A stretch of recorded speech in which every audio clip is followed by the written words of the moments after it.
వైఎస్ఆర్సీపీ బహిష్కృత నేత ఎమ్మెల్సీ దువ్వాడ శ్రీనివాస్ విచారణ నేపథ్యంలో ఈ రోజు కొత్తూరు సీఐ కార్యాలయం వద్ద తీవ్ర ఉద్రిక్త వాతావరణం నెలకొంది. దువ్వాడను పోలీసులు ఈ రోజు అరెస్ట్ చేసి రిమాండ్కు తరలిస్తారనే పుకార్లు రావడంతో ఆయన అభిమానులు, కార్యకర్తలు, మహిళలు భారీ సంఖ్యలో అక్కడకు చేరుకున్నారు. కార్యాలయం లోపలికి వెళ్లేందుకు ప్రయత్నించిన కార్యకర్తలను పోలీసులు అడ్డుకోవడంతో ఇరు వర్గాల మధ్య భారీ తోపులాట జరిగింది.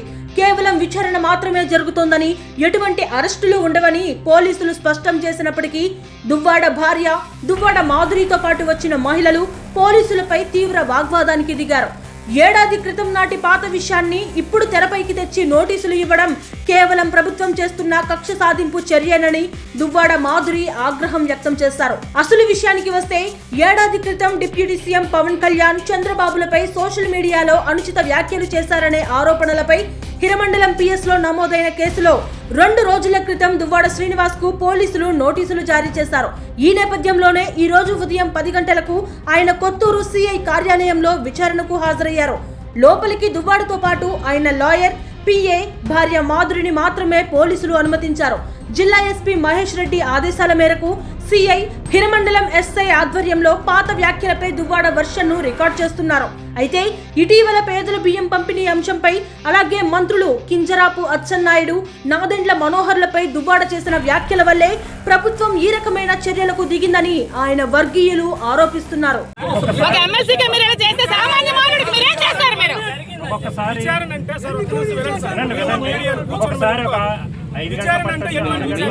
ఏం భూకబ్జం చేశాడా, భూదందాలు చేశాడా, లంచాలు తీసుకున్నాడా, అక్రమార్జన చేశాడా, అధికార దుర్వినియోగం చేశాడా, ఏం చేశాడని అరెస్ట్ చేస్తారు.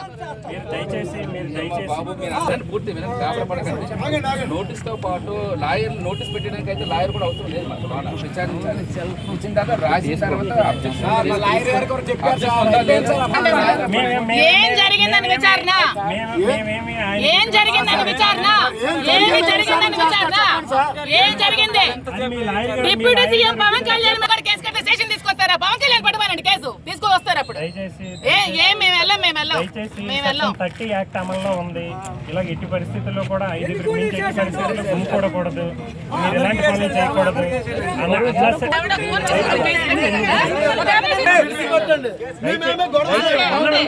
మీరు గొడవ కాదు, సార్ని మేమేమి ఉంచుకోం బాబు, సార్ని పంపించేస్తాం. విచారణ అయిపోయిన తర్వాత పంపించేస్తాం.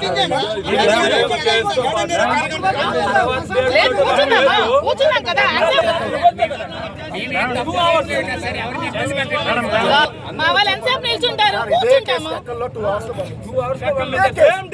లోపలికి రానే పెట్టలే కదా, ఎంతసేపు నిల్చుంటారు? ఎంతసేపు నిల్చుంటారు? కూర్చుంటాం. విఆర్ఓస్ ఉంటారు, మీడియేటర్స్ ఉంటారు, వాళ్ళకి లంచ్ పెట్టాలా, లంచ్ పెట్టిన తర్వాత అదొక హాఫ్ పబ్లిక్ మా వాళ్ళ నష్టం కలిగించలేదు.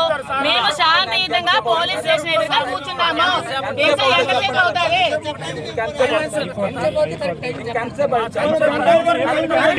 5 నిమిషాలు అయిపోతుంది, 10 నిమిషాలు అయిపోతుంది. ఎవరు మాట్లాడలేదు.